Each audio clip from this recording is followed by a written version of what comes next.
Fala pessoal, tudo bem com vocês?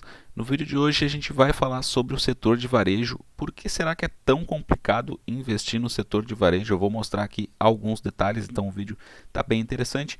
E fica comigo até o final do vídeo, porque daí eu também vou mostrar algumas ações do setor de varejo que valem o estudo. Claro que nada do que eu falo aqui é recomendação de compra ou de venda, né? Mas meu objetivo aqui é apenas compartilhar meus estudos com vocês e aprendo muito com vocês também. Então, por favor, se você é novo ou nova aqui no canal, já se inscreva, não perca tempo, aperte nesse botãozinho vermelho que tem aí embaixo, porque se você tiver inscrito ou inscrita no canal, você não vai perder os meus próximos vídeos, beleza? Eu faço vídeos diários como esse, então você vai estar sempre aí recebendo um fluxo aí de vídeos. E agora então, sem mais enrolação, sem mais delongas, vamos para o conteúdo do vídeo. Luiz Barsi falou, né? Ele, na verdade, ele sempre critica aí o setor de varejo. Esse é um setor do qual ele mantém distância, que ele não investe. Luiz Barsi é o maior investidor pessoa física do país, né? E ficou famosa aí a entrevista dele no podcast do Primo Rico, porque ele falou essa semana que recebeu em 2021 o equivalente a R$ 1 milhão de dividendos por dia. Então, o Luiz Barsi é uma pessoa que sempre que fala a gente tem que ouvir. E o Luiz Barsi falou aqui que Magazine Luiza vai quebrar. Ele disse que Magazine Luiza está indo nesse caminho, que vai quebrar, que ele só não sabe quando que vai quebrar, mas que vai quebrar. E existe uma frase muito famosa entre muitos investidores que falam isso, né? Luiz Barsi também fala isso, que o setor de varejo tem dois tipos de empresa, as empresas que quebraram e as empresas que vão quebrar. Realmente ao longo da história aí são muitas, né? São dezenas de empresas aí muito grandes que fizeram bastante sucesso, que faturaram muito, mas que no fim das contas quebraram. Então, exemplos não faltam de empresas no setor de varejo que quebraram.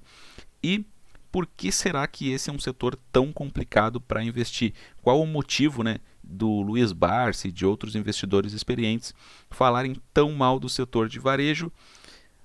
Aqui, um grande símbolo do setor de varejo é Magazine Luiza, porque Magazine Luiza subiu muito as cotações nos últimos anos, né? Teve aí uma subida muito grande, a ação valia menos de R$ 1 e disparou, né? E muitas pessoas realmente ganharam bastante dinheiro com Magazine Luiza. Isso acabou fazendo com que muitos investidores novatos entrassem no mercado financeiro justamente por conta desse case, né? E muitos então colocavam dinheiro no Magazine Luiza, tudo mais, só que compraram na alta, né? E a gente pode ver aí que num curto espaço de tempo aí, no final de 2020 até agora, a ação do Magazine Luiza já caiu aí quase 90%. Então, realmente o dinheiro aí evaporou, né? As pessoas que investiram em Magazine Luiza na alta viram o dinheiro evaporar aí, porque em menos aí de 2 anos, né? Pouco menos de 2 anos, a ação despencou quase 90%. Então, Magazine Luiza acaba sendo um grande símbolo aí do setor de varejo. E aqui a gente pode observar algo bem interessante que já começa a explicar por que o setor de varejo é tão complicado. O setor de varejo ele depende muito aí dos juros, né? Por vários motivos, porque o setor de varejo ele tem uma intensividade de capital muito maior que outros setores. Então, isso faz com que, se os juros subam, né, o dinheiro fica mais caro, então as varejistas acabam sofrendo, né, bastante. E na outra ponta também tem a questão com o consumidor, porque o consumidor dessas empresas, né, ele costuma comprar a juros. Isso é muito comum. Então, como essa venda então fica mais cara, né, para o consumidor essa compra fica mais cara, ele muitas vezes opta justamente por não comprar. Então, fica mais caro para todo mundo. A alta dos juros, né, a alta da Selic aí, da taxa básica de juros, acaba fazendo com que toda a cadeia aí, né, fique mais cara para todo mundo. Então, a varejista que precisa de dinheiro, tem uma intensividade de capital, tem essa necessidade, acaba tendo que captar dinheiro mais caro, e o comprador que costuma comprar a juros, isso é muito comum, também para ele fica mais caro, então ele opta por não comprar ou por fazer uma compra menor. Então esse momento realmente é muito difícil, e é por isso também que as varejistas, né, elas são cíclicas, então elas dependem muito de um ciclo favorável, né? Então isso é muito comum, elas vão ter um ciclo favorável, vão ter um ciclo desfavorável, né? E isso é bastante comum. Então são empresas cíclicas que em alguns momentos elas podem se valorizar bastante, mas em outros momentos elas podem despencar muito também. E essa alta de juros aí explica bastante coisa. A gente pode ver aqui, por exemplo, que eu peguei justamente o recorte de novembro de 2020. Então, em novembro de 2020, a Magazine Luiza estava no seu topo aí, no seu topo histórico, né? E se a gente for observar aqui o histórico aí, né, de alta da Selic, né, da taxa básica de juros, a gente pode ver que em dezembro aí, né, em outubro estava 2%, dezembro 2%, janeiro de 2021 2%, lá em março começou a subir, já foi para 2,75 e foi subindo. Então a gente pode ver que enquanto a taxa básica de juros foi subindo, de outro lado, né, a ação da Magazine Luiza foi caindo, foi despencando bastante. Então a gente saiu desse patamar de dinheiro barato aí, né, de 2%, para um patamar muito elevado, de 12%, 13%. Isso fez então com que a ação da Magazine Luiza despencasse. O mercado, já prevendo isso, começou a fazer a ação da Magazine Luiza cair.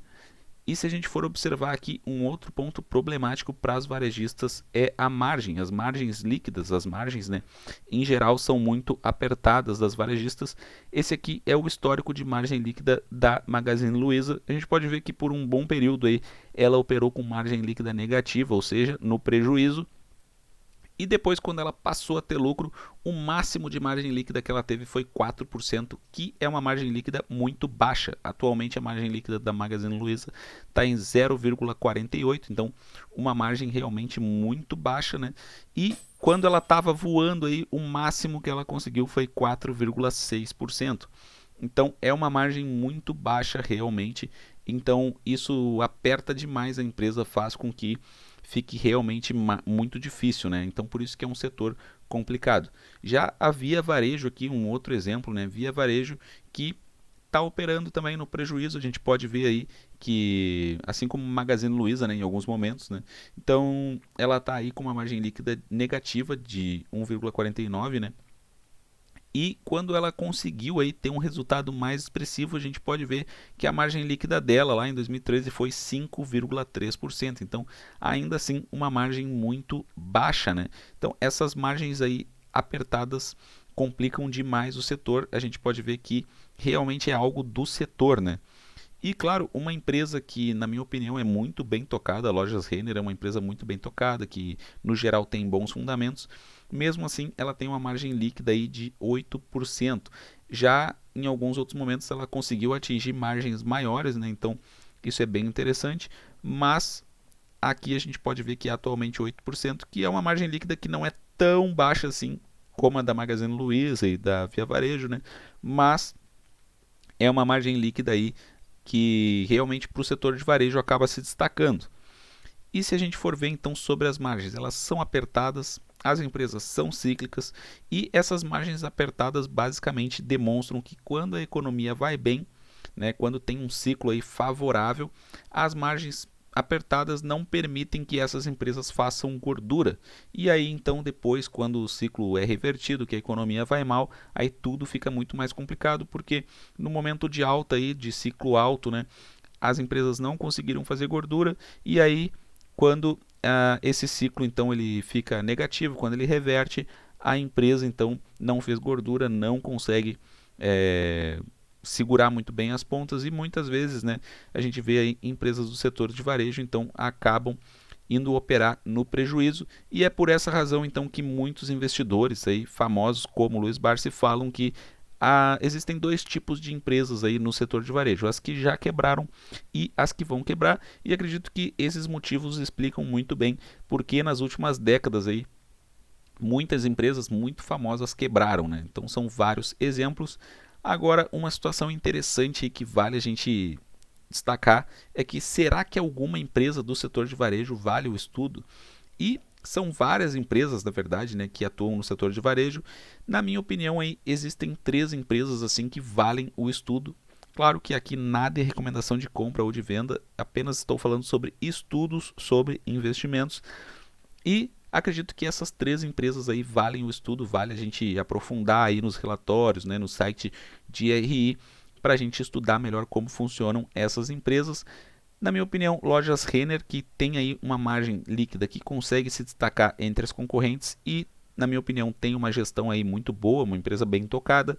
A Vivara é uma empresa bem diferente nesse setor, porque como ela vende joias, a Vivara acaba tendo produtos aí de valor agregado muito maior. Então a gente vê boas margens na Vivara, margem líquida de mais de 20%.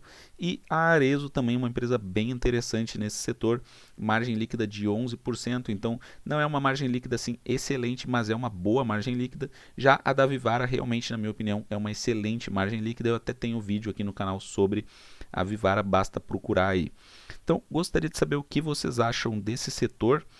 Eu aprendo muito com vocês nos comentários, então respondam aí, deixem comentários, eu respondo todos os comentários aqui no canal.